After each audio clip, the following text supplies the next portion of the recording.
Right, welcome back to left and right. Revenue శాఖలో అవినీతి విపరీతంగా పెరిగిపోతోంది. వందల కోట్ల రూపాయలు ప్రజల నుంచి అధికారులు, రాజకీయ నాయకులు జేబుల్లోకి వెళుతున్నాయి. ప్రతి చిన్న విషయానికి, అది ఎంఆర్ఓ ఆఫీస్ అయినా, గ్రామ పంచాయతీ అయినా, లేక కలెక్టర్ కార్యాలయమైనా, నిజానికి సెక్రటేరియట్ వరకు వచ్చినా కూడా రెవెన్యూ అంటేనే అది నిజంగానే రెవెన్యూ అనే తరహాలో తయారైన పరిస్థితి. ఎందుకు ఈ రకంగా తయారవుతోంది? సాక్షాత్తు ముఖ్యమంత్రులే రెవెన్యూ శాఖ అవినీతిలో కూరుకుపోతోంది, మీరు మారకపోతే అది చేస్తాం ఇది చేస్తాం హెచ్చరికలు చేస్తున్నారు, కానీ ఎందుకు మార్చలేకపోతున్నారు? మార్చాల్సిన అధినేతలు హెచ్చరికలు చేయడం ఏంటి? అసలు చర్యలు తీసుకోవాలి. ఇది ఇవాళ రెవెన్యూ శాఖకు సంబంధించిన డిబేట్ నెంబర్ 2 చర్చ.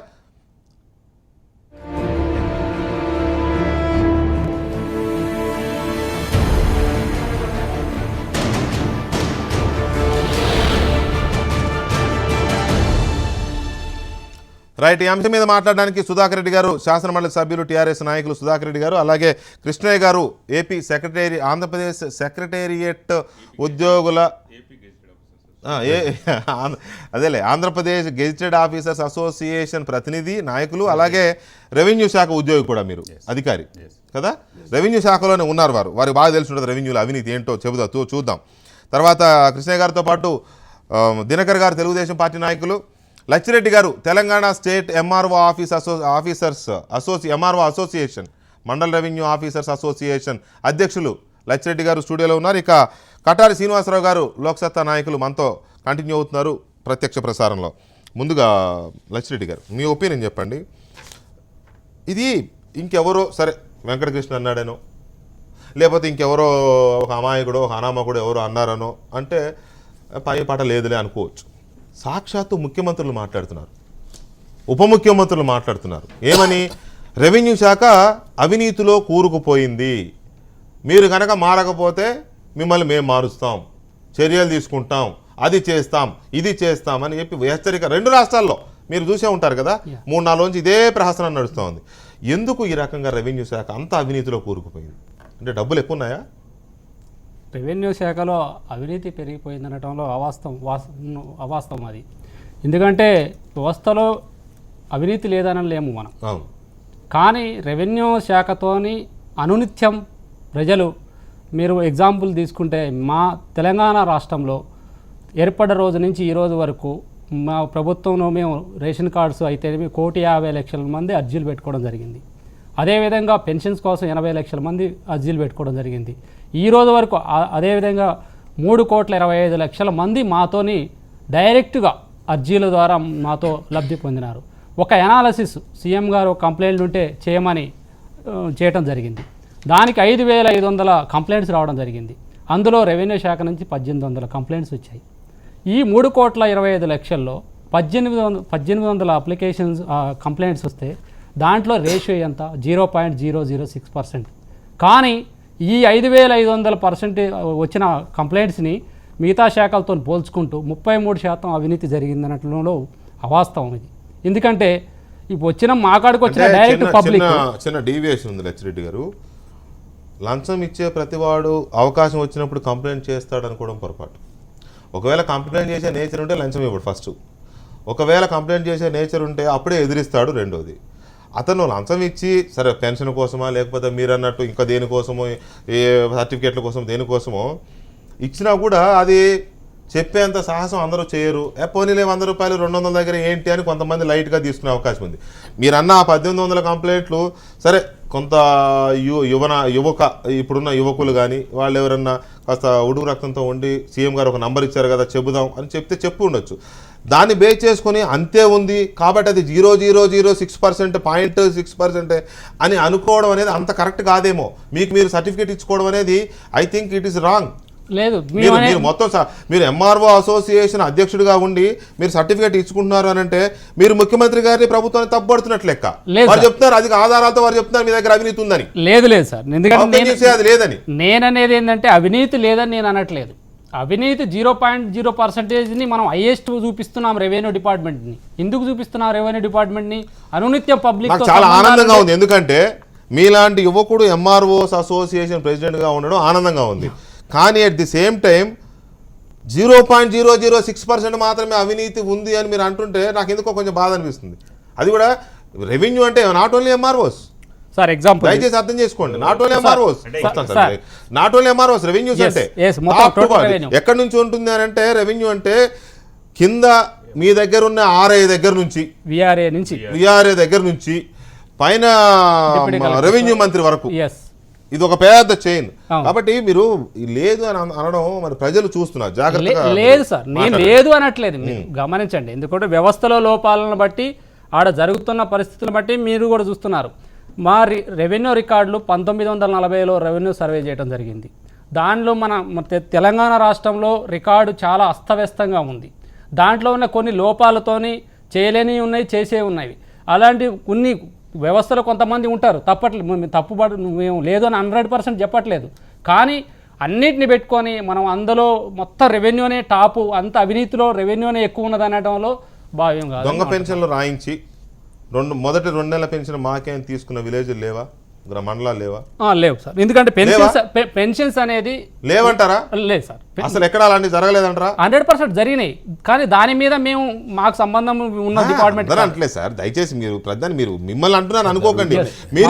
మీరు ఇక్కడ ఒక అనలిస్ట్ అనుకోండి, రెవెన్యూ శాఖ తరఫున ఒక ప్రతినిధి అనుకోండి. ఇదేదో ఎంఆర్ఓ చేసినట్టుగా ఫీల్ అవ్వకండి. ఈ ఆరోపణలు ఎంఆర్ఓలు ఉద్దేశించి కాదు, టోటల్ గా రెవెన్యూ డిపార్ట్మెంట్ ప్రభుత్వమే చెబుతోంది అని. ప్రభుత్వమే చెబుతున్నప్పుడు ఎందుకు ఇంతగా పెరుగుతుంది అనేది, కృష్ణయ్య గారు ఎందుకు ఈ రకంగా రెవెన్యూ శాఖ మీద సాక్షాత్తు ప్రభుత్వాధినేతలే మాట్లాడుతున్నారు అన్నప్పుడు ప్రజలు నమ్ముతారు. ప్రభుత్వాధినేత 1కి 10 సార్లు అవినీతి ఉంది అవినీతి ఉంది అవినీతి ఉంది అని అంటుంటే, ఓ నిజంగానే రెవెన్యూ అంటేనే అవినీతి మయం అయిపోయింది ప్రజలు అనుకుంటారు కదా. సహజంగా ఇక్కడ అంటే పర్సెంటేజ్ ప్రకారం అంటే డిగ్రీస్లో చూస్తే మాత్రం ఎందుకు ఉందంటే, పుట్టుకైనా చావుకైనా రెవెన్యూ ఉద్యోగి, కరెక్ట్, మంత్రి వచ్చినా ఇంకెవరు వచ్చినా రెవెన్యూ ఉద్యోగి. ఒక స్కీము, అది ఏ స్కీమ్ అయినా కానీ, ప్రోటోకాల్ కూడా అసలు అంటే డబ్బులు ఉన్నా లేకున్నా, మినిస్టర్ గారు ఇంకోరు వచ్చినా ఏ విఐపీ వచ్చినా ఆయన అటెండ్ కావాలి. రెవెన్యూ డిపార్ట్మెంట్ అటెండ్ కావాలి. ఇంకా అది మీకు తెలుసు, చెప్పండి. డెఫినెట్ గా అది కూడా చెప్పండి. మీ దగ్గరికి ఒక ఎంపీ గారు మంత్రి గారు వచ్చారండి మీ మండలానికి, అది అందరికీ అంటే ఓపెన్ గా చెప్పమని నేను అడుగుతున్నా. అంటే ఇట్స్ తెలియడం వేరు, ఇట్స్ ఏ కామన్ ఫెనామినా వేరు. అంటే ఇప్పుడు మన అది ఒకవేళ అబద్ధం చెప్తే హిపోక్రసీ లాగా ఉంటుంది. డెఫినెట్ గా ప్రోటోకాల్ డ్యూటీస్ అటెండ్ అయ్యే వాళ్ళు చాలా అవస్థలు పడుతున్నారు. అది ఫీల్డ్ లెవెల్లో ఎంతో మంది మాకు కంప్లైంట్ చేసినటువంటి మాట వాస్తవం. సో అందుకని అంటే నేను చెప్పేది వినాలి. అంటే ఎందుకంటే రెవెన్యూ డిపార్ట్మెంట్లో అన్ని సమస్యలు కూడా వాళ్ళ మీద, కలెక్టర్ కావచ్చు, ఎంఆర్ఓ కావచ్చు, విఆర్ఓ కావచ్చు, అంటే ఏదైనా. అంటే ఇక్కడ ఏంటంటే డిగ్రీస్ మీకు ఎందుకు ఎక్కువ కనపడుతుందంటే, కరప్షన్ గురించి అంటే వరల్డ్ వైడ్ ఫెనామినా ఇది. మీకు జపాన్ తీసుకోండి, హైయెస్ట్ కరప్షన్ జపాన్లో ఉంది. అంటే నేను కరప్షన్ ఎంకరేజ్ గురించి మాట్లాడడం లేదు మీకు, ఎందుకంటే వ్యవస్థీకృతమైంది ఈ రోజు నుంచి కాదు, బ్రిటిష్ కాలం నుంచి మొదలుకొని రెవెన్యూ సిస్టమ్ అనేది అక్కడి నుంచి ఇది ఈ రోజు వరకు కూడా కొన్ని అలాగే కొనసాగుతున్నాయి. ఎలా కొనసాగుతున్నాయంటే, ముఖ్యంగా ల్యాండ్ వాల్యూ పెరగటం వల్ల. మీరు ఇంతకుముందు డిబేట్లో డిస్కస్ చేస్తున్నారు, నేను విన్నాను చాలా స్పష్టంగా. ల్యాండ్కు సంబంధించి ఎందుకంటే దీనికి సంబంధించి రికార్డ్స్ సరిగా, ముందు లక్ష్మీరెడ్డి గారు చెప్పినట్టు రికార్డ్ సరిగా లేకపోవడం, వెళ్ళే వ్యక్తులు కూడా ఇప్పుడు కరప్షన్ అనేది వన్ సైడ్ లేదండి. డెఫినెట్ గా పుష్ ఫ్యాక్టర్ ఉంది, పుల్ ఫ్యాక్టర్ కూడా ఉంది. రెండు ఉన్నాయి, తీసుకునేవాడు ఉన్నాడు, ఉంది డెఫినెట్ గా ఉంది. ఎందుకంటే అదే విధంగా అంతే నిజాయితీగా పనిచేసేటువంటి ఉద్యోగులు కూడా ఉన్నారు.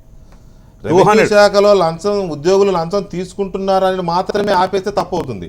రెవెన్యూ శాఖలో ఉద్యోగులు కూడా లంచాలు కూడా ఇస్తున్నారు అని కూడా అనాలి. ఎందుకంటే బదిలీల కోసమో, ప్రమోషన్ల కోసమో, ఇంకా నేను అందుకోసం పుష్ ఫ్యాక్టర్, ఫుల్ ఫ్యాక్టర్ ఎందుకన్నానంటే, ఓకే ఇక్కడ ఏం జరుగుతుందంటే సిస్టంలో మొత్తం లోపం ఉంది. అంటే గొంగట్లో కూర్చొని మనం ఏదో అనేది అది ఇంకా చాలా అంటే, ఎందుకంటే కాకపోతే బీయింగ్ ఒక అధినేతగా అంటే ఈ రాష్ట్రాన్ని పాలించేటువంటి వాళ్ళకు దీన్ని కంట్రోల్ చేసినటువంటి బాధ్యత ఉంది, ఉద్యోగ సంఘాల మీద ఉంది, ఉద్యోగుల మీద. ఎందుకంటే నిజాయితీగా పనిచేసే ఉద్యోగికి మీరు మంచి ఇక్కడ ఫోకల్ అంటే ఇంపార్టెంట్ సెక్షన్స్ కానీ, ఇంపార్టెంట్ సబ్జెక్ట్స్ కానీ, ఇంపార్టెంట్ ఇవి వచ్చే పరిస్థితి ఈరోజు లేదు వాస్తవంగా. ఒక ఎంఆర్ఓ కావచ్చు, ఒక ఆర్డీఓ కావచ్చు, దేహి అంటూ వెళ్లాల్సినటువంటి పరిస్థితి ఉంది ఈరోజు, ఏ రాష్ట్రమే కావచ్చు. ఇది నాట్ ఓన్లీ మన 2 రాష్ట్రాలకు సంబంధించే కాదు, పక్కన తమిళనాడు తీసుకోండి. ఎందుకంటే నేను కూడా అధ్యయన కమిటీలో తమిళనాడుకి వెళ్ళినప్పుడు అబ్జర్వ్ చేసిందంటే, టెక్నాలజీని ఇంప్రూవ్ చేసుకోవడం వల్ల కొంతవరకు మనం దాన్ని రెడ్యూస్ చేసుకోవడానికి ఉండే సొల్యూషన్స్లో మనం మాట్లాడుకున్నాం. రైట్ శ్రీనివాసరావు గారు, దొంగ దొంగ దొంగ అని అరుస్తున్నారు. చైన్ ఎవరిదో, చైన్ ఎవరు లాక్కెళ్తున్నారో అర్థం కావట్లా. ప్రభుత్వాధినేతలేమో అవినీతి విపరీతంగా ఉంది రెవెన్యూ శాఖలో అంటారు. రెవెన్యూ శాఖ ప్రభుత్వంలో ఉన్న భాగమే. రెవెన్యూ శాఖ ఆధారంగానే ప్రభుత్వం నడుస్తోంది. ప్రభుత్వాధినేతలు అవినీతి ఉంది ఉంది ఉంది అని చెప్పడం ఏంటి? ఉన్న అవినీతిని తొలగించాలి, చర్యలు తీసుకోవాలి. అది కదా వాళ్ళ పని, అది కదా. Voice please. ఆడియో శ్రీనివాసరావు గారు, ఆడియో ప్లీజ్. శ్రీనివాసరావు గారు ఆడియో ప్లీజ్. వినపడుతుందా మీకు నా మాట? ఒక్క నిమిషం శ్రీనివాసరావు గారు, ఒక్క నిమిషం, నేను మళ్ళీ తీసుకుంటాను మిమ్మల్ని. ఏదో ఆడియో ప్రాబ్లం ఉంది. మళ్ళీ వెంటనే నెక్స్ట్ క్వశ్చన్ మిమ్మల్ని తీసుకుంటాను.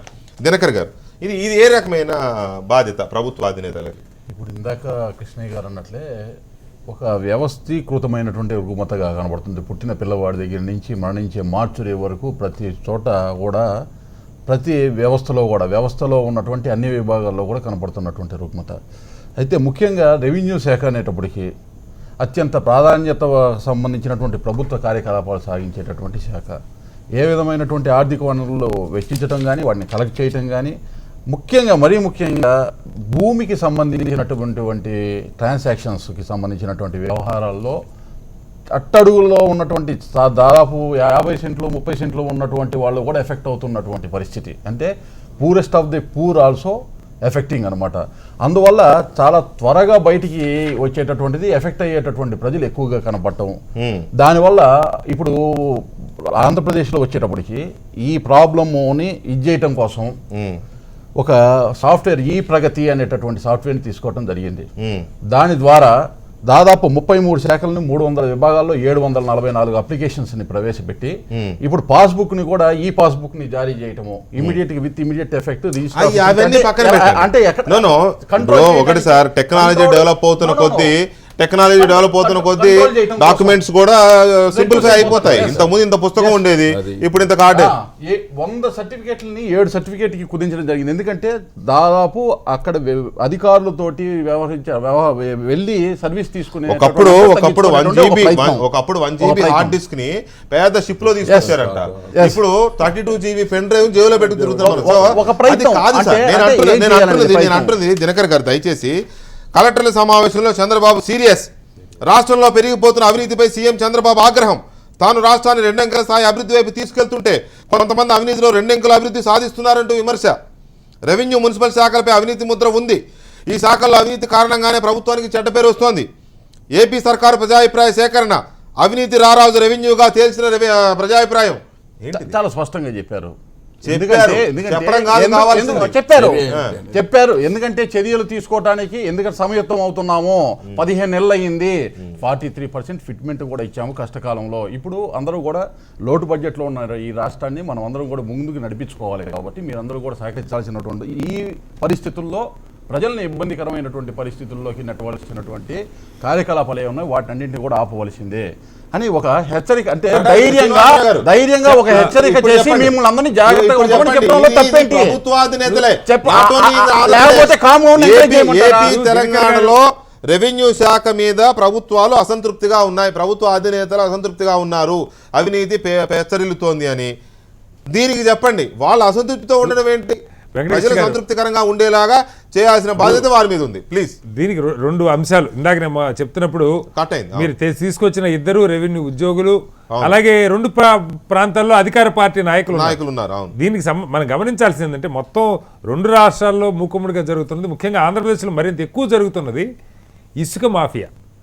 ఇప్పుడు కీలకమైన సమస్య ఎక్కడ ఉందంటే ఈ ఇసుక మాఫియాని అడ్డుకోవాల్సింది అటు అధికారులు, ఇటు స్థానిక నాయకులు. దాన్ని పెంచి పోషిస్తుంది స్థానికంగా ఉన్నటువంటి అధికార పార్టీల నాయకులు. వీళ్ళనేది పక్క పెట్టండి.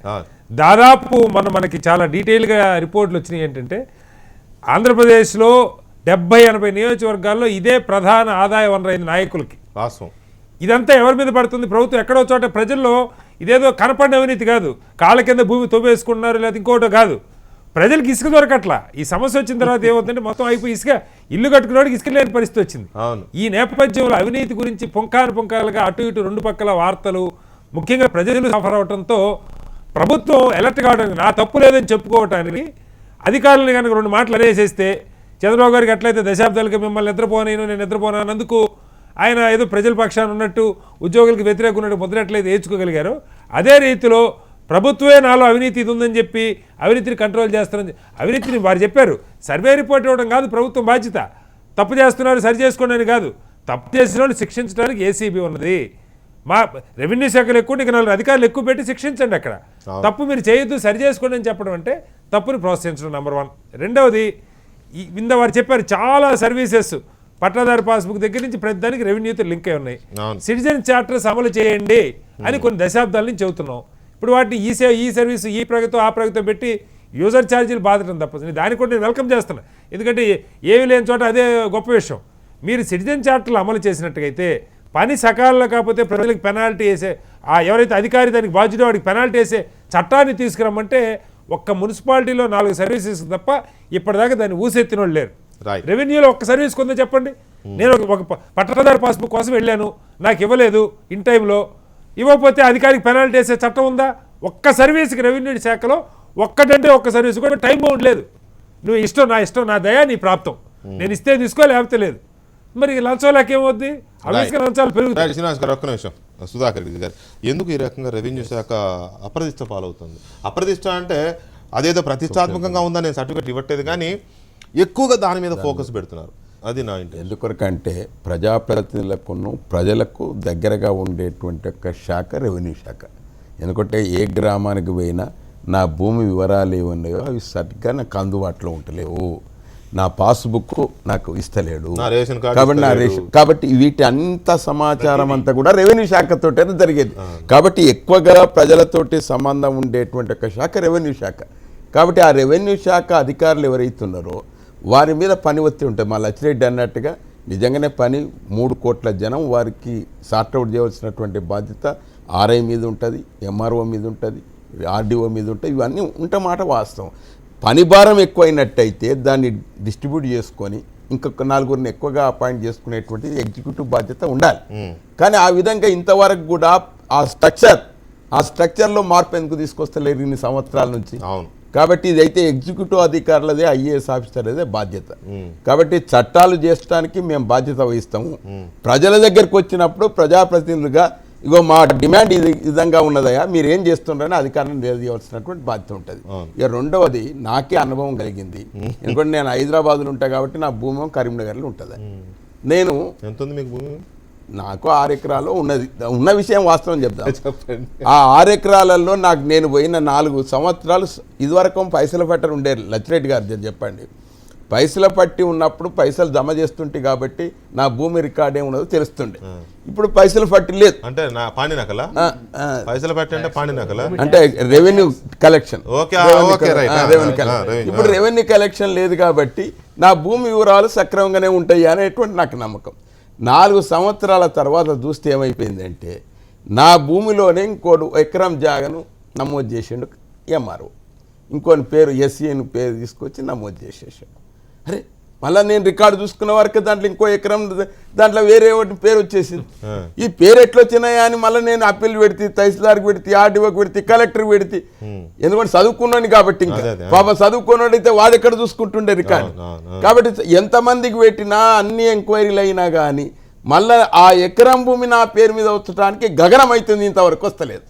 నేను శాసన పరిషత్ సభ్యునైతే అయినప్పటికీ కూడా ఈ విధమైనటువంటి చర్యలు ఉండటం వల్ల ప్రభుత్వం మీద మీ శాఖ వల్ల చెడ్డ పేరు వచ్చేటువంటి పరిస్థితి వస్తుంది. అందుకొరకే ముఖ్యమంత్రులైనా మంత్రులైనా ఆవేదన పొందేది ఎందుకొరకంటే మీరు కష్టపడుతుండ్రు కావచ్చు, కష్టపడ్డప్పటికి కూడా మేము ప్రజలతో ఎక్కడికి సంబంధం ఉంటా అంటది. ప్రజలు మమ్మల్ని నిలదీస్తూ అంటారు, నువ్వేం పని చేస్తున్నావా, నువ్వేం ఎమ్మెల్సీవా, నువ్వు ఈ పని చేయలేకపోతున్నావు, నువ్వేం చేస్తున్నావా అనేటువంటి మాట వస్తుంది. కాబట్టి అందుకొరకే దీన్ని అంతా కూడా ప్రక్షాళన జరగాలి. కేంద్ర ప్రభుత్వం నిధులు ఇచ్చినప్పటికీ కూడా ఒకవైపు వారి ముఖ్యమంత్రి గారు, వారి ఉప ముఖ్యమంత్రి గారు అవినీతి జరుగుతుందని అంటే వారు కాదని ఎట్లా అంటారు? వారు కూడా అదే మాట అనాలి. సరే, అది అంత వాస్తవం కూడా అయి ఉండొచ్చు. ఇక్కడ ప్రభుత్వంలో దాదాపు 100-120 శాఖలు ఉంటాయి. గ్రామీణ ప్రాంతం దగ్గర నుంచి పైదాకా పనిచేసే శాఖలు. అది అంగన్వాడీల దగ్గర నుంచి మొదలు పెడితే ఇక ఏదైనా మీరు ఏది తీసుకున్నా సరే, ఈ పౌర సరఫరాల శాఖ కావచ్చు, రిజిస్ట్రేషన్ శాఖ కావచ్చు, లేకపోతే జనన మరణాల నమోదు కావచ్చు, చాలా ఉన్నాయి కదా. సో ఈ పరిస్థితుల్లో ఇవన్నీ నదులు అనుకుంటే మీది సముద్రం. ఎందుకు? అందరు కలెక్టర్ దగ్గరికి రావాలి. జిల్లాలో పనిచేసే అన్ని శాఖల అధికారులకు కేంద్ర బిందువు ఎక్కడంటే కలెక్టర్ ఆఫీస్, రెవెన్యూ ఆఫీస్. ఇది ఎందుకు చెప్పుకోలేకపోతున్నారు? అయ్యా మాది సముద్రము, అన్ని శాఖలు మా దగ్గరికే రావాలి, వాళ్ళు అవినీతి చేస్తున్నారు, కానీ అవన్నీ మా అకౌంట్లో వేసి మీరు మమ్మల్ని భూతద్దంలో చూపిస్తున్నారు, మీరు అని ఎందుకు చెప్పుకోలేకపోతున్నారు? మీరు కరెక్ట్ చెప్పుకోలేకపోతున్నారు ఎందుకు మీరు? మేము చెప్పుకోవడానికి ఇప్పుడు వ్యవస్థ ఒకవైపు ఆయన ప్రభుత్వం తరపున ఉండి డైరెక్ట్ గా మాట్లాడేస్తున్నాడు, మీ శాఖలో లచ్చిరెడ్డి గారు మీరు చెప్పింది మీరు బాగా పనిచేయవచ్చు కానీ అవినీతి అయితే ఉందని. సార్ ఇప్పుడు మీరు ఏదైతే ఆంధ్రప్రదేశ్ ముఖ్యమంత్రి గారు గురించి మా రెవెన్యూ మీద కంప్లైంట్ ఎట్లా చేశారు, డిప్యూటీ సీఎం గారు కూడా, మీ ఇక్కడ తెలంగాణ డిప్యూటీ సీఎం గారు కూడా అదే అంటే గతంలో ప్రభుత్వాలు చేసిన వాళ్ళు కారు.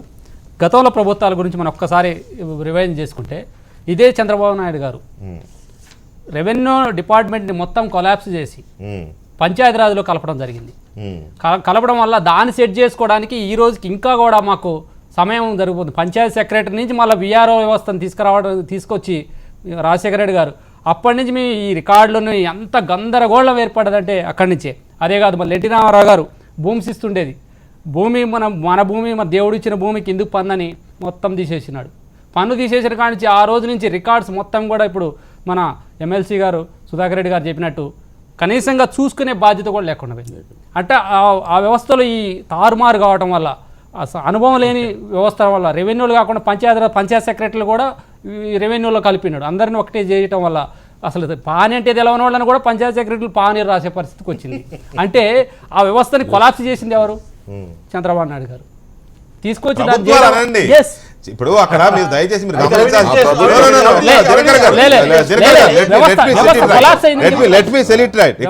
అర్థం చేసుకోవాల్సింది, చంద్రబాబు నాయుడు గారికో లేకపోతే ఎన్టీ రామారావు గారికో రాజశేఖర రెడ్డి గారికో కేసీఆర్ గారికో సొంతంగా నిర్ణయం తీసుకోరు, అక్కడ ఉండే మీ అధికారులే, కాకలు తీరిన అధికారులు ఏళ్ల తరబడి రికార్డులను చదివేసి బాగా అందులో తలమునకలైపోయి బాగా రాటుదేలి వీళ్ళే సలహా ఇస్తారు. ఎన్టీ రామారావు గారికి, చంద్రబాబు నాయుడు గారికి, రాజశేఖర రెడ్డి గారికి, కిరణ్ కుమార్ రెడ్డి గారికి, రోసే గారికి, కేసీఆర్ గారికి కూడా సొంతంగా దాని మీద అంత పరిజ్ఞానం ఉండే అవకాశమే లేదు. కాబట్టి ఇక్కడ మళ్ళీ ప్రాంతాల వారీగా మీరేదో టార్గెట్ చేసి మాట్లాడుకోవద్దు దయచేసి. I don't allow you. ఇక్కడ వ్యవస్థ నేను మిమ్మల్ని సపోర్ట్ చేశా. ప్రభుత్వ శాఖలన్నీ నదులైతే మీది సముద్రం, అన్నిటికీ మీరు నాయకత్వం వహిస్తుంది రెవెన్యూ శాఖ.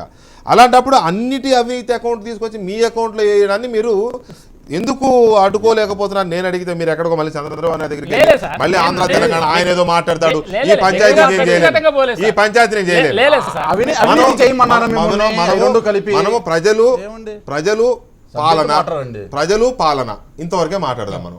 ఓకే, రెవెన్యూ శాఖలో అవినీతి ఉందని పదే ఆరోపణలు వస్తున్నప్పుడు నేను మళ్ళీ అడుగుతున్నా మిమ్మల్ని, మాతృక లాంటి రెవెన్యూ శాఖ మీదనే ఎందుకు దృష్టి పెడుతున్నారని మీరు ఎందుకు నిలదీయలేకపోతున్నారు?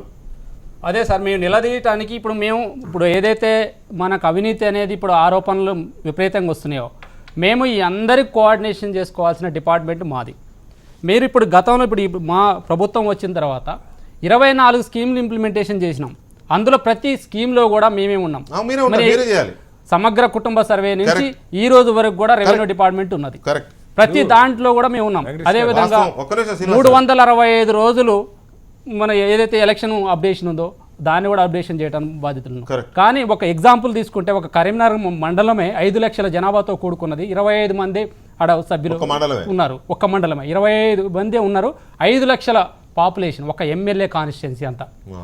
కానీ అక్కడ ఒక రోజు సోమవారం నాడు 1200 అప్లికేషన్స్ అర్జీలు వచ్చినాయి. వాటిని ఎంక్వైరీ చేయాలి, వాటిని డిస్పోజల్ చేయాలి. ఉన్న సిబ్బంది ఎంత, రోజు ప్రోటోకాల్ ఎంతమంది వస్తారు, మినిస్టర్లు వస్తారు, మళ్ళీ వాళ్ళని ప్రోటోకాల్ చూడాలి, వాళ్ళకున్న ఖర్చులు చూడాలి. అదేవిధంగా మీరు ఎగ్జాంపుల్ తీసుకుంటే కరీంనగర్ జిల్లాకి 8 సార్లు సీఎం గారు విజిట్ చేయడం జరిగింది. ఒక్క విజిట్కి మనకు వచ్చేసి కాన్వాయ్ ఖర్చు 75,000 వస్తుంది. అదేవిధంగా అట్లా 8,000 నుండి 6 లక్షల రూపాయలు. అదేవిధంగా మనకి స్టేషనరీ ఖర్చు కానీ ఆల్రెడీ ఖర్చు కానీ మొత్తం 20 లక్షలు ఉన్నాయి. ప్రభుత్వం ఆల్రెడీగా బడ్జెట్ గురించి ఉన్నది. కానీ అధికారులు మేము ఎన్నిసార్లు రాసినా కూడా ఇక్కడి నుంచి రిలీజ్ చేయకపోవడం, అక్కడ ఎంత ఇబ్బంది ఒత్తిడికి గురవుతుంది. పని చేయాలి, అదేవిధంగా పనికి తగ్గట్టు స్టాప్ లేదు. 1985లో ఏర్పడ్డ ప్యాటర్ను ఇప్పటివరకు మార్పు రాలేదు. అర్బన్ మండలం 5 లక్షలకి ఆలోచించండి, 25 మంది ఎంతమంది ఈ 18 నెలల్లో 1,54,000 సర్టిఫికెట్లు ఇష్యూ చేయడం జరిగింది. 1,54,000 సర్టిఫికెట్లు, యావరేజ్లో 700 సర్టిఫికెట్లు చేయాలి రోజుకి. ఎంతమంది చేస్తుంది, ఎంత టైం పడుతుంది ఎంక్వైరీలో? రైట్. కృష్ణ గారు ఇక్కడ వారి ఎక్స్పీరియన్స్ ఒకటి చెప్పారు. నేను మిమ్మల్ని ఇంకోటి అడుగుతున్నా. ఒకటి, అన్నిటి అకౌంట్ మా దాంట్లో ఎందుకు వేస్తున్నారు మీరు అని ఎందుకు నిలదీయడం లేదని వారిని ఎట్లా అడిగాను. మీరు నాకు ఒక మాట అన్నారు, ప్రోటోకాల్ డ్యూటీ చేస్తున్న రెవెన్యూ ఆఫీసర్స్ కానీ గ్రామాల్లో ఉండే. వాస్తవమే మీరు చెప్తుంది, నేను కాదంటలేదు సార్. నేను కూడా నాకు కూడా ఒక ఎగ్జాంపుల్ ఉంది. నేనే కృష్ణ గారు, దయచేసి మీరు చెప్పిన దాన్ని తప్పట్లే నేను మిమ్మల్ని సమర్థిస్తున్నా. నేను గ్రామీణ ప్రాంతంలో విలేకరుగా పనిచేసినప్పుడు దామోదర్ రెడ్డి గారిని మాకు ఒక ఎంఆర్ఓ అంటే విషయం ఏంటంటే చెప్పిందనే కాదంటలే సార్. కృష్ణ గారు మీరు అనవసరంగా తొందరపడుతున్నారు. మీరు అన్నదాంతో నేను ఏకీభవిస్తూ సమర్థిస్తున్నా అంటున్నా. అంటే నేను చెప్పింది రాంగ్ మెసేజ్ పోతుంది. ఇక్కడ ఏంటంటే పుట్టుక నుంచి చావు వరకు రెవెన్యూ ఉద్యోగి చూస్తున్నాడు, ప్రోటోకాల్ డ్యూటీ చేస్తున్నాడు. నేను చెప్పే ఖర్చుల గురించి కాదు. ఖర్చులే మీరు నేను ఆ పాయింట్ ఇప్పుడు ఆయన చెప్పింది వాస్తవం కాదా? అందుకోసమే గ్రామీణ ప్రాంతంలో ప్రతి ఎంఆర్ఓ రక్తం చిందిస్తున్నాడు. ఈ వచ్చే వాళ్ళ గొంతెమ్మ కోరికలు తీర్చడానికి వాడికి చికెన్ పెట్టాలి, మటన్ పెట్టాలి, సాయంత్రం అయితే మందు పెట్టాలి. నేను ఆ పాయింట్ ఆఫ్ వ్యూ తో చెప్పడం లేదు. ఆ పాయింట్ ఆఫ్ వ్యూ ఎందుకు చెప్పడం లేదు? మీకు ఎందుకంత భయం? మీకు ఎందుకంత భయం? నేను చెప్పండి ఇవ్వండి, తర్వాత ఆయన ఓపెన్ గా చెప్పాడు. ప్రెసిడెంట్ అయిన ఓపెన్ గా చెప్పాలి. అన్ని డ్యూటీస్ కూడా అంటే పుట్టుక నుంచి చావు వరకు ప్రోటోకాల్ డ్యూటీస్ అన్ని అతను చేస్తున్నప్పుడు మీరు ఏమడిగారంటే రెవెన్యూ శాఖనే ఎందుకు గ్రేడింగ్ ఎక్కువ అన్నప్పుడు ఇవన్నీ కూడా గ్రామంలో ఉన్నటువంటి అన్ని స్కీములకు సంబంధించి అభివృద్ధి పథకాలు కావచ్చు, వాడి బర్త్ సర్టిఫికేట్స్ కావచ్చు, డెత్ సర్టిఫికేట్స్ కావచ్చు, ల్యాండ్ రికార్డ్స్ కావచ్చు, ఎవ్రీథింగ్. మున్సిపాలిటీ ఇస్తారండి, రెవెన్యూ ఎందుకు ఇస్తారు కృష్ణయ్య గారు? గ్రామాల్లో సార్, గ్రామాల్లో అంటే ఎన్నో ఉంటాయి కదా. రెవెన్యూ అన్నిట్లో ఉంటుంది. వాళ్ళకి వచ్చిన బాధ అదే. ఇప్పుడు రెవెన్యూ మున్సిపాలిటీలో ఉంటుంది, రెవెన్యూ గ్రామంలో ఉంటుంది, రెవెన్యూ సెక్రటేరియట్ లో ఉంటుంది. It is everywhere. సర్వాంతర్యామి. రెవెన్యూ అనేది సర్వాంతర్యామి. ఆ రెవెన్యూని పట్టుకొని, సర్వాంతర్యామి లాంటి రెవెన్యూని పట్టుకొని నువ్వు దొంగ నువ్వు దొంగ నువ్వు దొంగ అని 10 సార్లు అంటే ఆ దొంగల ఆధారం చేసుకునే బతుకుతున్నాయి ప్రభుత్వాలు. అలా 10 సార్లు అనే అవకాశం నేను దాన్ని ఒప్పుకోను సార్. మీరు ఒప్పుకోకండి. మీరు అవినీతి గురించి మీకు తీయగా ఉందేమో అలా నిందిస్తుంటే రోజు. సార్ వెంకటకృష్ణ సార్, ఒక్క నిమిషం. మీ రెవెన్యూ శాఖ ఉద్యోగులు దొంగలు హ్యాపీగా ఉందేమో. ఇప్పుడు ఇక్కడ ఏంటంటే మీరు అంటే డిగ్రీస్ ఆఫ్ మీరు కరప్షన్ ఎక్కువ ఉందన్నప్పుడు ఇవన్నీ కూడా ఇంటర్లింక్ అయినట్టు ఆయన చెప్పాడు. ఆయన యాక్చువల్గా చెప్పడానికి ఏంటంటే ఇప్పుడు స్కీమ్స్ అన్నీ చేస్తున్నాం, ఇన్ని పథకాలు ఉన్నాయి, మొత్తం అన్ని డిపార్ట్మెంట్ కూడా ఇంటర్లింక్ అయినాయి. మీరు చెప్పారు అన్నీ కూడా రెవెన్యూ అకౌంట్లో పడుతుందని. ఎందుకంటే అక్కడ కనపడడానికి ఆస్కారం ఉన్నది కూడా రెవెన్యూ డిపార్ట్మెంటే ఉంది. కాబట్టి నిజమే అవినీతి లేదు అని చెప్పడం అనేది అంతకంటే అబద్ధం ఇంకోటి లేదు. డెఫినెట్గా అవినీతి ఉంది.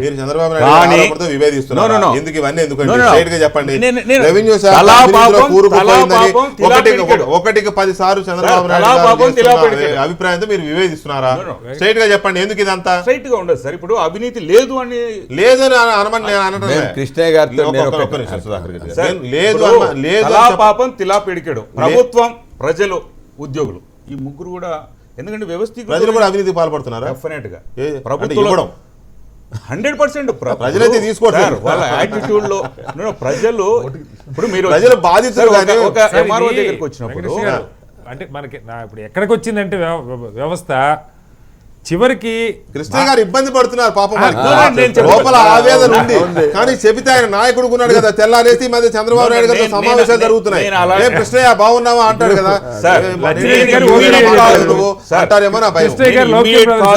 ఇమ్మీడియట్ రిజల్ట్ గురించి నేను మాట్లాడడం లేదు. వ్యవస్థీకృతమైనటువంటి ఒక లోపం మనం ఉన్నప్పుడు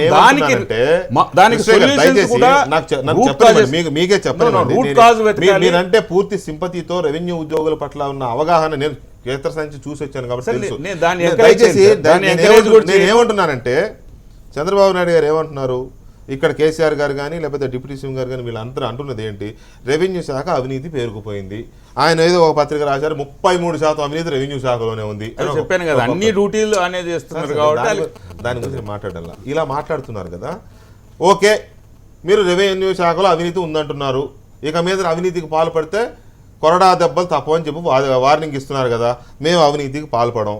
మీరెవరైనా మా మండలానికో మా ఊరికో మా తాలూకాకో మా నియోజకవర్గానికో వచ్చి గొంతెమ్మ కోరికలు అడిగితే మాత్రం గొంతు పిసుకుతామని చెప్పే ధైర్యం మీకుందా? నేను ముందే చెప్పాను. ప్రభుత్వం వైపు చెప్పే ధైర్యం డెఫినెట్ గా ప్రభుత్వం అది ఒక ఎండ్ నుంచి ప్రారంభం కావచ్చు సార్. 2 ఎండ్స్ కూడా మీరు ఒక వైపే చూస్తున్నారు. ఉద్యోగుల వైపు చూడు మీరు అనండి ఇలాగా అంటే చూడు అని. ఒక ఆర్డీఓ కానీ ఒక ఎంఆర్ఓ కానీ పోస్టింగ్ ఎలా జరుగుతుంది అందరికీ తెలిసిందే. మన ఆంధ్రప్రదేశ్ లచ్చిరెడ్డి చెప్పానండి ఆర్డీఓ పోస్టింగ్ ఎట్లా జరిగిందో చెప్పు. ఇది ఆర్డీఓ పోస్టింగ్ ఎట్లా జరిగిందో చెప్పు. వరల్డ్ వైడ్ ఫైనాన్స్ ఎక్కడన్నా ఒక్క పైసా ఇచ్చినట్టుగా చెప్పు. ఇక మీరు చెప్పారు చెప్పాను సుధాకర్ రెడ్డి గారు లచ్చిరెడ్డి గారు చెప్పాను 100% మొన్న ఆర్డీఓల పోస్టింగ్ జరిగింది సార్. ఒక్క Trash. పైసా ఇచ్చినట్టుగా చెప్పు. ట్రాష్ లేలే ట్రాష్ 100% దయచేసి ట్రాష్ అది కాదండి లచ్చిరెడ్డి చెప్పండి మీరు చూపించిస్తారండి వెంకటేష్ మీరు గారు. చూపించి వారే నేను కదా. లంచం ఇస్తున్నా అని బాధ్యత వహించాలి చెప్పండి సార్. లచ్చిరెడ్డి గారు. శ్రీనివాస్ వెంకటేష్ లచ్చిరెడ్డి గారు. గారు పేర్లు ఏది ఇస్తే ఇప్పుడు అది వచ్చిందా రాదా చెప్పండి. Yes. ఏంటి ఆయన పేరు 100% ఇచ్చాడు ఆర్డీఓ ఎవరిని చేయాలో Yes. Yes, ఆయన ఇచ్చిండు. రైట్ 100% శ్రీనివాసరావు గారు సార్ ఇప్పుడు ఎంఆర్ఓ ఇందాక కృష్ణయ్య గారు చెప్పినా లచ్చిరెడ్డి గారు చెప్పిన అదేదో పాప బంకిలం ఇది పవిత్ర నది అనుకుంటే మనం మోసం చేసుకున్నట్టు లంచం సర్వవ్యాపితం అయిపోయిందని వాళ్ళంతా మాట్లాడుకుంటా ఉన్నారు. ఇప్పుడు నాయకులు దూషించడానికి వీళ్ళ మీద ఏంటంటే ప్రజల నుంచి వస్తున్న నిరసనని ఉద్యోగుల మీదకి ట్రాన్స్ఫర్ చేస్తున్నారు. ఇది మనం గమనించాలి. అది వాళ్ళకి అర్థం కావట్లే. ఇది నెంబర్ 1. ప్రజల నుంచి వస్తున్న నిరసనని ఉద్యోగుల మీద ట్రాన్స్ఫర్ చేస్తున్నారు. సరే ఉద్యోగులు వారు అన్నట్టుగా కృష్ణయ్య గారు దానికి రివోల్ట్ అవుతారా? అవ్వరు. ఎందుకు అవ్వరు? వీళ్ళల్లో చాలామందికి ఆ పాపంలో భాగం ఉంది కాబట్టి వారు చెప్తున్నారే బోత్ సైడ్స్ ఉంటుందండి, వాళ్ళకి మేము ప్రోటోకాల్ చూస్తాం. ఒక నిమిషం కృష్ణయ్య గారు, అరే కృష్ణయ్య గారు దయచేసి మమ్మల్ని కూడా మాట్లాడండి. నేను అందరూ అంటలేదు వినండి దయచేసి చెప్పేది చెప్పండి. రావాలని చెప్పి రెండు వైపులా ఉందని చెప్పండి. బోత్ సైడ్స్ అంటే అర్థం ఏంటంటే వాళ్ళు వచ్చినప్పుడు మేము ప్రోటోకాల్ చూస్తాం, మా సమస్యలు వాళ్ళు చూసుకుంటూ పోతారు. రెండు వైపులా ఉందని వారు అనలేదండి. రెండు వైపులు లేదా? రాజకీయ అవినీతి లేదా? పొలిటికల్ కరప్షన్ లేకుండా ఓన్లీ రెవెన్యూ కరప్షన్ లేకపోతే సొసైటీలో వ్యవస్థీకృతమైందని ముందే అన్నాం కదండి బాబు. ఎందుకు మరి దానికి ప్రత్యేక ఆయన ఏంటి? అన్నాడు అని అంటే అనలేదని తడుగుకుంటారు ఎందుకు? లేదు సార్. అంటే మాత్రం తప్పే ఉంది.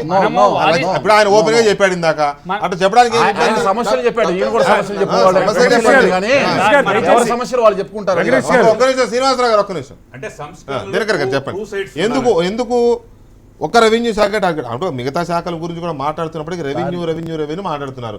ఎందుకు రెవెన్యూ శాఖ టార్గెట్?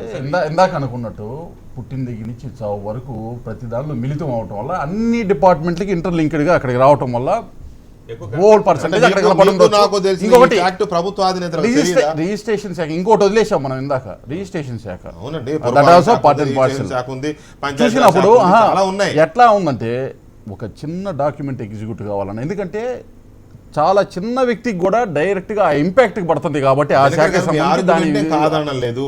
అందువల్ల అది ఎక్స్పోజ్ అవుతుంది. నేను ఏమంటానంటే ఇది అన్నిటికీ పుట్టుక దగ్గర నుంచి చావు దాకా రెవెన్యూనే అన్ని శాఖలకి ఇదే కాబట్టి ఎక్కువ వీళ్ళు మొయ్యాల్సి వస్తుందని మీరు అన్నారు. నిజమేనే కాదంట్లా. ఈ వాస్తవం ముఖ్యమంత్రి గారికి తెలియదా? తెలియకనే రెవెన్యూ శాఖ అవినీతి 10 సార్లు అంటున్నారా? 10 సార్లు అనలేదండి. అలర్ట్ ఇవ్వటం కోసము ఇలా జరుగుతుంది, జనాల దగ్గర నుంచి వస్తున్నటువంటి భావన ఇది మనం జాగ్రత్తగా పనిచేయాలి అనేటటువంటి ఉద్దేశం చెప్పడం జరిగింది. గడిచిన 10 రోజుల్లోనే 2 బహిరంగ సభల్లో డయాస్ మీద ఎంఆర్ఓలని ఆర్ఐలని పట్టుకుని గట్టిగా మందలించే అడగొద్దా? లేకపోతే ఈ అవినీతిని ఇట్లాగే కంటిన్యూ చేద్దామా? అడగొద్దా? మరి అదే అడిగారు. అడగటం ద్వారా మళ్ళా కడుగుదామనేనండి అడిగింది. అడగడం ద్వారా కడుగుదామని అడిగింది. అది డైరెక్ట్ క్వశ్చన్ అడిగాను, ఎందుకు రెవెన్యూ శాఖ మీదనే ఎందుకు ఎస్ ఒకటేమో పని భారం ఎక్కువ. పని భారం ఎక్కువ ఉన్నప్పుడు డిమాండ్ ఎక్కువ ఉంటుంది, నేచురల్ గా అవినీతి జరుగుతుంది. రెండవది ఏమిటంటే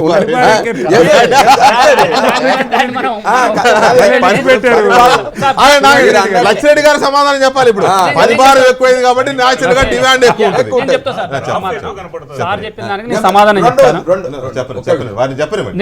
చెప్తాను సార్. మీరు చెప్పిన దానికి పని భారం ఎక్కువ అవడం వల్ల అవినీతి అన్నారు సార్. అవినీతి కాదు, నేను ఎగ్జాంపుల్ డిమాండ్ చెప్తాను సార్. పని భారం ఇప్పుడు మన ఎగ్జాంపుల్ మహబూబ్నగర్ 18 మండలాలు ఉన్నాయి.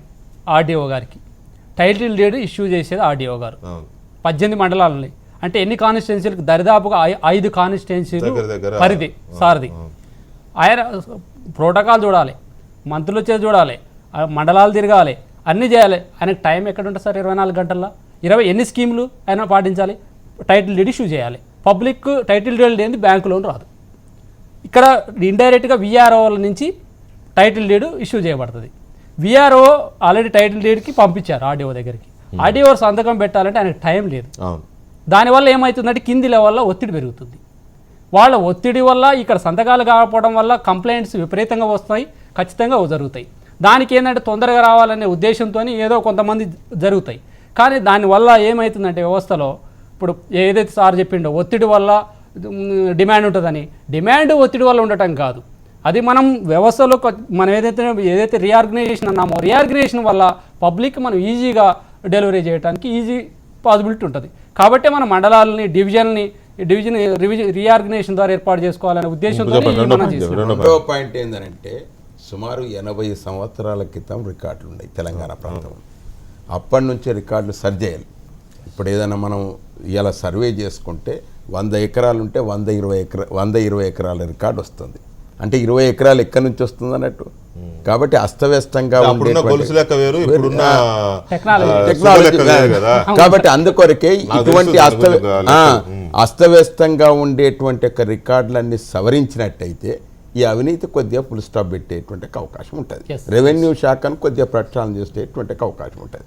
ఇక మూడవది ఏదైతున్నదో సర్వే చేయడానికి ఇలా గవర్నమెంట్ ఆఫ్ ఇండియా కొంత నిధులు ఇస్తుంది. ఆ నిధుల ద్వారా సర్వే కార్యక్రమాన్ని చేపట్టి దానికి అనుగుణంగా రైతుల యొక్క పాస్ పుస్తకాలు సరిగ్గా ఇస్తే, వారి పట్టా ఇస్తే అవినీతి కూడా జరగకపోవడానికి అవకాశం ఉంది. అయితే దీంట్లో ఎగ్జిక్యూటివ్ ఆఫీసర్స్ ఫెయిల్ అవుతున్నారు ఉన్నమాట వాస్తవం, ఐఏఎస్ ఆఫీసర్లు కానీ. ఎందుకంటే కేంద్ర ప్రభుత్వం నుంచి వచ్చినటువంటి నిధులు వచ్చినప్పటికీ కూడా ఇంతవరకు ఒక్క పైసా ఖర్చు పెట్టలేకపోతున్నారు. అంటే ఏమన్నట్టు మనమే సరిగ్గా దాన్ని వినియోగించుకోలేకపోతున్నాం. ఆర్ఎస్ఆర్ ఇప్పుడు బ్రిటిష్ వారు ఎప్పుడో చేసినప్పుడు ఆర్ఎస్ఆర్ వాళ్ళు కూడా మనం ప్రామాణికంగా వాడుతున్నాం. తర్వాత దాన్ని ఎప్పుడు కూడా రీసర్వే చేసుకొని సంస్కరణ చేసుకున్న పరిస్థితి లేదు. ఆ రోజు వాడు ఏం చేశాడో ఇవాళ వచ్చినటువంటి మార్పులు చేర్పులు అన్యాక్రాంతం కావటం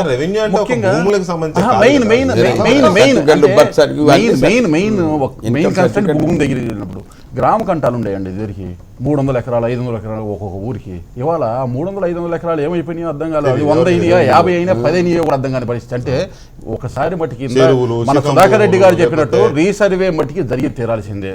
రికార్డ్స్ మొత్తము కొంత ప్రక్షాళన చేసుకొని ఇప్పుడు ఏదైతే ఆంధ్రప్రదేశ్ ప్రభుత్వం మొదటి మెట్టు ఏదైతే వేసిందో సర్టిఫికేట్స్ కూడా డైరెక్ట్గా యూజర్స్కి నేరుగా అందే విధంగా మీ సేవ ద్వారా అందే విధంగా చేస్తే కొంతవరకు ప్రక్షాళన చేయడానికి ఆన్లైన్లో ఇప్పుడు దాదాపు 744 అప్లికేషన్. ఫైనల్ గా శ్రీనివాసరావు గారు, రెవెన్యూ శాఖలో అవినీతి తగ్గాలంటే ఏం చేయాలి? పదే అవినీతిని మాట్లాడుతున్న ముఖ్యమంత్రులు ఏం చేయాలి? ఇప్పుడు ఒకటి మొట్టమొదటిది ఇందాక లక్ష్మారెడ్డి గారు చెప్తున్నట్టు యాక్చువల్గా కలపటంగా ఇంకా కొన్ని సర్వీసెస్ వీళ్ళకి తగ్గించాలండి. పని భారం ఎలా తగ్గుతుందంటే ఎలా అయితే పట్టణాల్లో మున్సిపాలిటీ వాళ్ళు కొన్ని సర్వీసెస్ ని తగ్గించాలి. అలాగే ప్రతి చిన్న పనికి ఆర్డీఓ లెవెల్లో సంతకాలు పెట్టే రీతి కాకుండా కొన్ని ఇప్పుడు ఎలాగో ఈ సేవలు ఇలాంటివి వచ్చి అంటే ఎలక్ట్రానిక్ సర్వీస్ వస్తున్న దగ్గర ఎంత డీసెంట్రలైజ్ చేసుకుని ఇప్పుడు మండలాల్లో ఎంఆర్ఓ ఆఫీస్కి ప్యారలల్గా ఎంపీడీఓ ఆఫీసులు ఉంటాయి, మండల పరిషత్ డెవలప్మెంట్ ఆఫీసులు. అక్కడ వేరే స్టాఫ్ ఉంటారు. దాదాపు ఇవన్నీ ఎన్టీ రామారావు ఉన్నప్పుడు మొత్తం బిల్డింగ్లన్నీ కట్టుకుంటూ వచ్చారు. దాదాపు ప్రతి మండలంలో తెలంగాణలో ఆంధ్రాలో ఆ నెట్వర్క్ స్టాఫ్ ఉన్నారు. వాళ్ళ ద్వారా కొన్ని సర్వీసెస్ వినిపించేటువంటి ప్రయత్నం చేయడం ఒకటి. రెండవది, అసలు ప్రధానంగా ఈ సమస్య వచ్చింది ఇవాళ ఏదో కొత్తగా రెవెన్యూ శాఖలో అవినీతి వచ్చిందనా లేదా మున్సిపాలిటీ వచ్చిందనా రిజిస్ట్రేషన్ వచ్చిందని కాదండి. ఇది అలా కంటిన్యూ అవుతుంది. సిటిజన్ చార్టర్లు సర్వీస్కి టైం బౌండ్ పెట్టడం ఒకటి జరగాలి. రెండవది, రాజకీయ నాయకులు ఇవాళ అసలు ఈ చర్చ ఎందుకు వచ్చిందన్న దానికి కీలకం ఏంటంటే మీకు రాజకీయ నాయకుల మీద వస్తున్నటువంటి బురదని వాళ్ళ మీద తప్పించడానికి వీళ్ళ మీద ఇద్దరు ముఖ్యమంత్రులు వాళ్ళ మంత్రులు చదువుతున్నారు. ఎక్కడ నా నాయకులు, ఎందుకంటే దొంగేది మీరు అన్నట్టు మీరు అదే మొదలు పెట్టారు, దొంగ అన్నట్టుగా అక్కడ అవినీతికి ప్రధాన కారకులు రాజకీయ అవినీతి వీటన్నిటికి మూలం. రాజకీయ ఎమ్మెల్యే బంగారు సుధాకర్ రెడ్డి లాంటి వాళ్ళు ఉంటే కింద అధికారులు అవినీతి చేస్తారా? సుధాకర్ రెడ్డి గారు ఎమ్మెల్సీ, ఆయన ఎమ్మెల్యేగా ఉన్నారనుకోండి, నికార్స్కి నిలబడి ఇక్కడ అవినీతి చేస్తే పేక పట్టుకుంటారు అనుకోండి, డబ్బులు తీసుకొని ట్రాన్స్ఫర్ చేయని పరిస్థితి ఉంటుంది అనుకోండి, మినిస్టర్లకి లంచాలు లేకుండా ఉంటాయి అనుకోండి, అవినీతి చేయాలంటే ఒడికి చేస్తారు అధికారులు. మీరు పైనుంచి కిందకి రాజకీయ అవినీతిలో వీళ్ళని భాగం చేస్తున్నారు, వీళ్ళని మరింత ప్రోత్సహిస్తున్నారు. దానికి తగ్గట్టు మీకున్న వ్యవస్థలు కూడా అంతే గందరగోళంగా ఉన్న కారణంగా ఏమీ చేయలేని పరిస్థితి. ప్రతి ఒక్కరు వ్యవస్థను ఒక బూత్ చూపిస్తారు. తాత్కాలిక ఫలితాలు కాకుండా డెఫినెట్గా నేను ఇంతకుముందే చెప్పాను, రెండు వైపులా సంస్కరణ జరగాలి. సార్ చెప్పినట్టు రాజకీయ అవినీతి అనేది లేదు అని చెప్పేసి అట్లా చెప్పేది డెఫినెట్గా ఉంది, ఎప్పటి నుంచో వస్తుంది. దాన్ని ఏ విధంగా సంస్కరణలు తీసుకోవాలి? ఇప్పుడు సాంకేతిక పరిజ్ఞానం ఉపయోగించుకున్నప్పుడు డెఫినెట్గా కొంతవరకు కరప్షన్ అనేది డెఫినెట్గా రెడ్యూస్ అవుతుంది. ఒక అధికారులనే బాధ్యతలు చేయడం కాదు, వ్యవస్థలో ప్రజలకు కూడా అదే. ఇప్పుడు సిటిజన్ చార్టర్ గురించి చెప్పారు ఆల్రెడీ. ఇప్పుడు మీ సేవలో 3 days 7 days తర్వాత ఇంకా 15 days అని 21 days అని దాన్ని ఇంకా బలోపేతం చేస్తూ సంస్కరణ కార్యాలయాల్లో కూడా ఇంప్లిమెంట్ చేయాలి. మున్సిపల్ కార్యాలయాల్లో, పంచాయతీ కార్యాలయాల్లో అన్ని చోట్ల ఇంప్లిమెంట్ చేయాలి. సిటిజన్ చార్టర్ అనేది డిస్ప్లే చేయాలి. రైట్, లెట్స్ రెడ్డి గారు ఫైనల్ కామెంట్స్ చెప్పండి. ఫైనల్ కామెంట్స్ ఏంటి సార్? వ్యవస్థలో లోపాలని సరి చేసుకోవాలో భాగంగా మనమైతే రీసర్వే చేసుకోవాలి ఒకటి. రెండోది ఏదైతే మాకు ఉన్న సార్ శ్రీనివాసరావు గారు చెప్పినట్టు వేరే ఇప్పుడు హౌసింగ్ స్కీమ్ ఇచ్చారు, హౌసింగ్ డిపార్ట్మెంట్ సపరేట్ ఉన్నది, మళ్ళీ మీ మీద ఎందుకు మా మీద రుద్దుతున్నారు. అదే విధంగా ఇంప్లిమెంటేషన్ స్కీమ్స్ ఉన్నాయి, అవన్నీ కూడా మా మీద మీరే చూడాలి. ఏదైతే రెవెన్యూ ప్యూర్లీ రెవెన్యూ ఉందో రెవెన్యూ వర్క్స్ మాతో FTL ఫిక్స్ చేసేది ఎవరండి? ఎవరండి? పెట్టుకోండి, ఇరిగేషన్ డిపార్ట్మెంట్ ఒక ఎక్స్పర్ట్ ని పెట్టుకోండి. ఇరిగేషన్ డిపార్ట్మెంట్ చేస్తండి, FTL. అదేవిధంగా ఈ లోపాలన్నీ మనం సరి చేసుకొని సర్వే చేయాలి. అదేవిధంగా మాకైతే ఇంప్లిమెంటేషన్ ఏదైతే డెవలప్మెంట్ స్కీమ్స్ ఉన్నాయో అవన్నీ ఏ డిపార్ట్మెంట్ ఉందో ఆ డిపార్ట్మెంట్కి ట్రాన్స్ఫర్ చేయాలి. అదేవిధంగా ఏదైతే మా రెవెన్యూ సంబంధించిందో ఆ రెవెన్యూ వర్క్స్ మమ్మల్ని చేసుకొని ఇస్తే ఖచ్చితంగా మీ పని మిమ్మల్ని చక్కగా చేసుకొని ఇస్తే ఏ గొడవ లేదు. ఫైనల్ సాంకేతిక పరిజ్ఞానాన్ని వినియోగించుకోవడంలో ముందడుగు వేసాం కాబట్టి దాన్ని కొనసాగిస్తూ ఉద్యోగస్తుల్ని ఈ మధ్య లేటెస్ట్ గా ఎక్కువ సర్వేయర్ని వాళ్ళని కొత్త వాళ్ళని పనిచేసుకుని చాలా మంది తెలియట్లేదండి పని చేయటం కూడా. అసలు ముందు ఉద్యోగులకు క్వాలిటీ ట్రైనింగ్ ఇచ్చి ఫీల్డ్ లోకి పంపిస్తే బాగుంటుంది, అది కూడా ఒక ఇబ్బంది అవుతాం. కేంద్ర ప్రభుత్వం నుంచి 150 కోట్లు రీసర్వే కోసం 1.5 year అయింది. 1.5 year అయింది 150 కోట్లు రీసర్వే కోసం వచ్చి కేంద్ర ప్రభుత్వం నుంచి. ఇంతవరకు ఒక్క రూపాయి ఖర్చు. ఒకటి మేము అనేదంటే ఇంత ఆరోపణలు వస్తున్నాయి కాబట్టి ఆ శాఖలో ఒక తప్పకుండా గ్రీవియన్స్ సెల్ పెట్టాలి. వారు కూడా ఎందుకు వస్తున్నాయి మన మీదనే శ్రీనివాసరావు గారు థ్యాంక్ యూ వెరీ మచ్ అండి. ఇది ఇవాళ లెఫ్ట్ అండ్ రైట్. మళ్ళీ రేపు కలుద్దాం. Thank you very much. Good night.